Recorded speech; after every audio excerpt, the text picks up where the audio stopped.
மீனவ சமூகத்தில் படித்த இளைஞர்களுக்கு வேலை வாய்ப்பு மறுக்கப்படுகிறது. என்ஆர் பிஜேபி அரசு வேண்டாம் என வெறுத்து போய் ஆதங்கத்தை கொட்டிய மீனவ மக்கள்.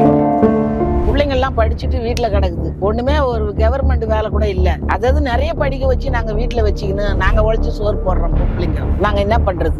இது வரைக்கும் எங்களுக்கு நாங்க எவ்வளவு படிச்சிருக்கோம், இங்க இளைஞர்கள் மீனவ சமுதாயத்துல இருந்து எவ்வளவு பேர் படிச்சிருக்கோம். இது வரைக்கும் எந்த வேலையுமே யாருமே இது வரைக்கும் எங்களுக்கு எதுவுமே பண்ணது இல்ல. எங்க பிள்ளைங்களுக்கு நாங்க படிக்க வச்சாலும் நாங்க என்ன கஷ்டப்பட்டாலும் செமைய தூக்கணும் நாங்க தெரிஞ்சு அதை வித்துட்டு அதுங்களுக்கு படிக்க வச்சாலும் எங்களுக்கு வேலை கொடுக்க மாட்டாங்க இந்த கவர்மெண்ட்.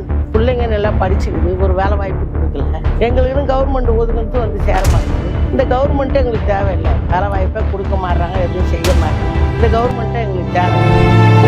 மீனவ சமூகத்தில் படித்த இளைஞர்களுக்கு வேலை கொடுக்காத இந்த என்ஆர் பிஜேபி அரசு இனி வேண்டுமா? சிந்தியுங்கள். இனி வேண்டாம் என்ஆர் பிஜேபி.